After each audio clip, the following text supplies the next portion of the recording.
Good morning students for class 11। बच्चों, political science के class में आपका स्वागत है। हम लोग पिछले क्लास में पहला चैप्टर संविधान निर्माण राजनीति विज्ञान के अंतर्गत कंप्लीट कर चुके। आज हम लोग सेकंड चैप्टर शुरू करेंगे।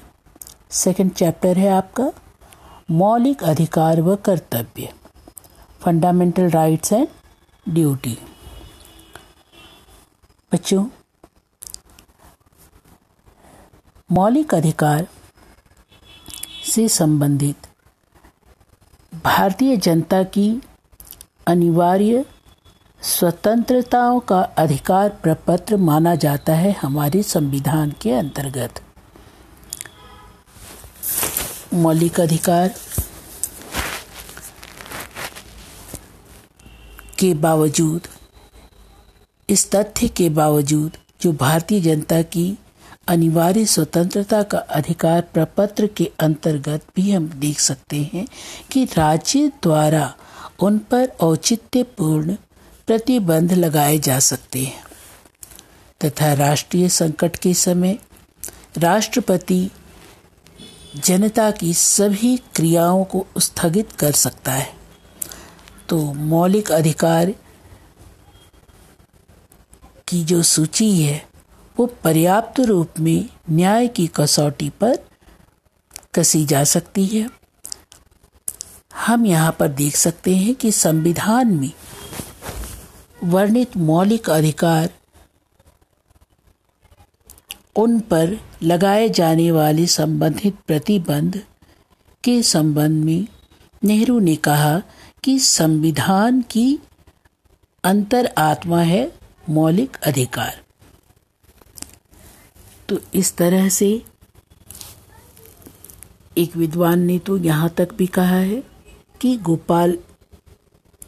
गोपालन के मामले जो 1951 में यह कहा गया था कि अधिकारों पर विधायी हस्तक्षेप के विरुद्ध व्यक्त प्रतिबंध तथा न्यायिक पुनर्विचार द्वारा उपरोक्त प्रतिबंध पर संवैधानिक संस्तुति की व्यवस्था सहित संविधान के अग्रभाग में मौलिक अधिकार के उल्लेख को स्पष्ट तथा प्रभावी संकेत मिलते हैं। मौलिक अधिकार राज्य द्वारा निर्मित साधारण कानून से ऊपर होता है। इस तरह से हम यहाँ पर ये भी देख सकते हैं कि लोकतंत्र की सबसे महत्वपूर्ण विशेषता यह है कि लोकतंत्र में नागरिकों को कुछ अधिकार व स्वतंत्रता प्राप्त होते हैं। वास्तव में लोकतंत्र का विकास व्यक्ति के अधिकारों के विकास के साथ साथ ही होता है। तो आधुनिक युग में सर्वप्रथम 1688 में इंग्लैंड की गौरवपूर्ण क्रांति के दौरान राजशाही के विरुद्ध आवाज उठाई गई थी। शासन में भागीदारी की मांग की गई थी। विश्व में लोकतंत्र व अधिकारों के विकास में महत्वपूर्ण यह घटना रही है। इसके बाद 1789 में राजतंत्र सामंतवादी शासन के अत्याचार के विरुद्ध फ्रांस की जनता ने जो क्रांति किया था उसमें स्वतंत्रता, समानता तथा भ्रातृत्व के नारों को बुलंद किया गया था। तो क्रांति के बाद फ्रांस में 1789 में ही व्यक्ति के अधिकारों की घोषणा की गई थी। वहां पर राष्ट्रीय असेंबली द्वारा पारित किया गया था और इस घोषणा पत्र में सभी नागरिकों की स्वतंत्रता, संपत्ति की सुरक्षा तथा अत्याचार के विरुद्ध अधिकारों को शामिल किया गया था। इसी तरह से अमेरिका के संविधान के तहत अमेरिकी स्वतंत्रता की घोषणा की गई थी। 1791 में अमेरिकी संविधान में प्रथम 10 संशोधन के द्वारा मौलिक अधिकार को शामिल किया गया था, जिसे बिल ऑफ राइट्स के नाम से भी जाना जाता है। तो इस तरह हम लोग देखते हैं कि पूरी दुनिया में के जो संविधान है उसके अंतर्गत मौलिक अधिकारों को बाद में संशोधन के द्वारा भी लाया गया था, लेकिन इस घटनाओं के उपरांत हम ये देख सकते हैं कि हमारे भारत पर भी इसका प्रभाव पड़ा था। राष्ट्रीय आंदोलन के दौरान भारतीयों ने भी समय समय पर मौलिक अधिकार की मांग उठाई थी और बाल गंगाधर तिलक भारत की पूर्ण स्वतंत्रता के पक्षधर थे तथा उन्होंने सर्वप्रथम 1885 में ही मौलिक अधिकार देने की आवाज़ उठाई थी। भारत में होम रूल आंदोलन के नेता एनी बेसेंट भी 1925 में भारत के लोगों के लिए विचार अभिव्यक्ति की स्वतंत्रता, समानता का अधिकार तथा सभा करने का अधिकार प्रदान करने की मांग की थी। इसी तरह 1928 में भारत के संविधान में नागरिकों के मौलिक अधिकारों को शामिल किया गया था। इसके बाद राष्ट्रीय आंदोलन ने मौलिक अधिकार का मुद्दा जोर पकड़ता गया और 19 मार्च 1931 को संपन्न हुए कांग्रेस के कराची अधिवेशन ने मौलिक अधिकार तथा राष्ट्रीय आर्थिक कार्यक्रम का प्रस्ताव भी पारित किया गया, जिसमें पहली बार नागरिकों को आर्थिक व सामाजिक अधिकारों की मांग रखी थी और आज़ादी के पहले 1945 में ही एक सुप्रू कमेटी थी जिसने मौलिक अधिकार पर अपने जोरदार सहमति प्रस्तुत किया था।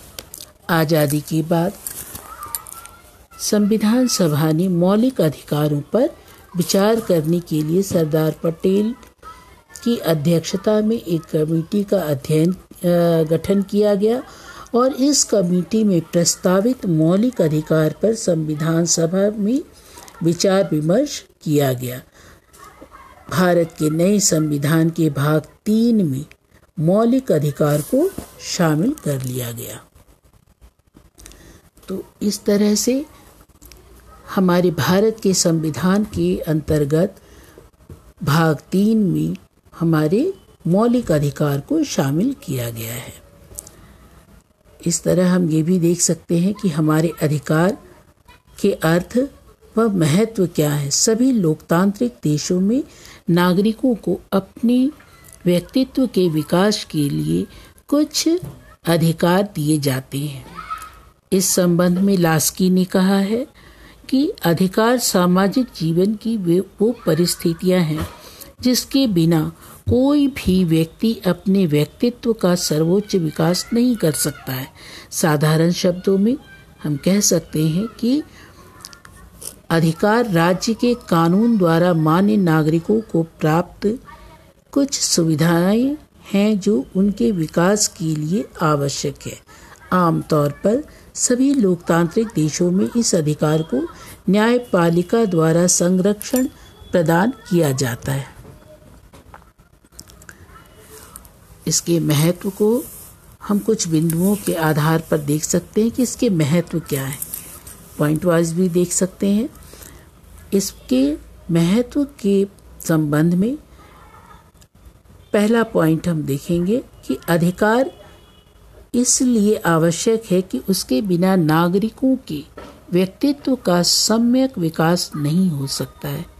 दूसरे पॉइंट में नागरिकों के अधिकार राज्य के विरुद्ध प्राप्त होते हैं, अतः अधिकार सरकार की मनमानी पर रोक लगाने में सहायक होती है। तीसरा, लोकतंत्र में अधिकारों की व्यवस्था नागरिकों की गरिमा को बढ़ाती है। इन अधिकारों से यह सिद्ध हो जाता है कि लोकतंत्र जनता का शासन है। कोई भी राज्य अपने अधिकारों की व्यवस्था से ही जाना जाता है।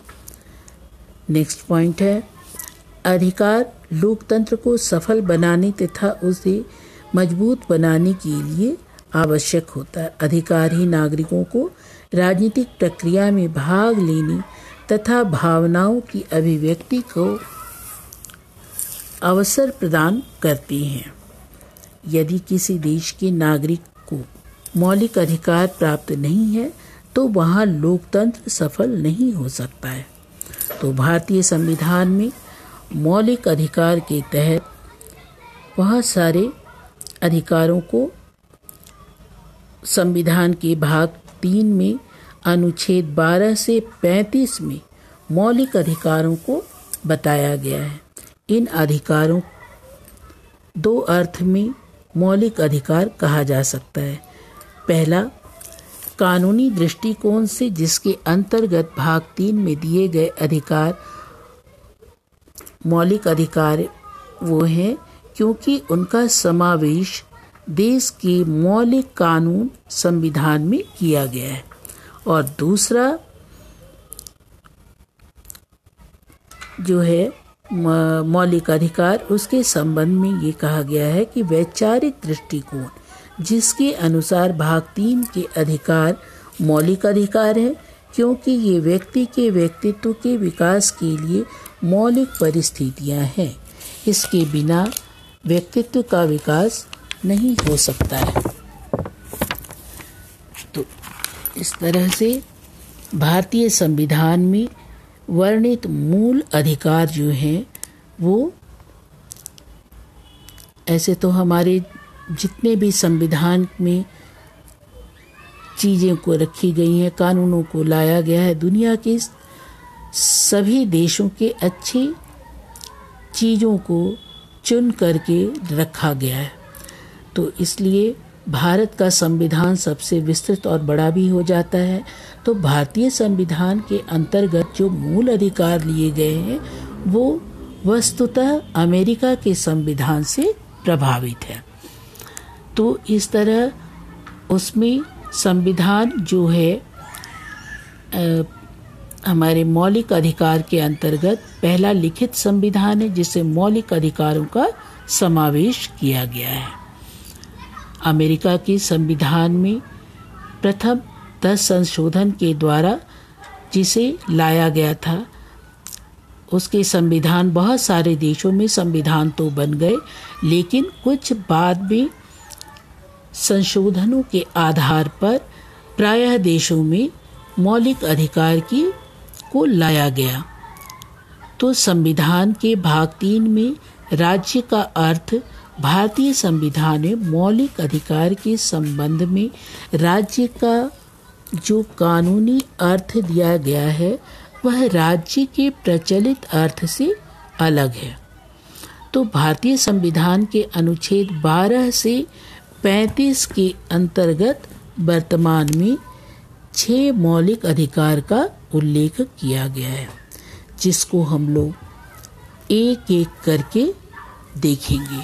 हमारे मौलिक अधिकार के तहत कौन कौन से अधिकार दिए गए हैं, हमारे कितने मौलिक अधिकार वस्तुतः आज वर्तमान में उपस्थित हैं।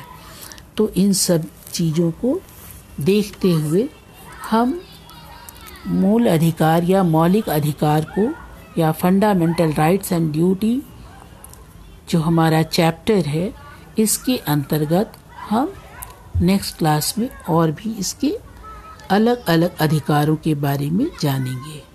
Okay, thank you.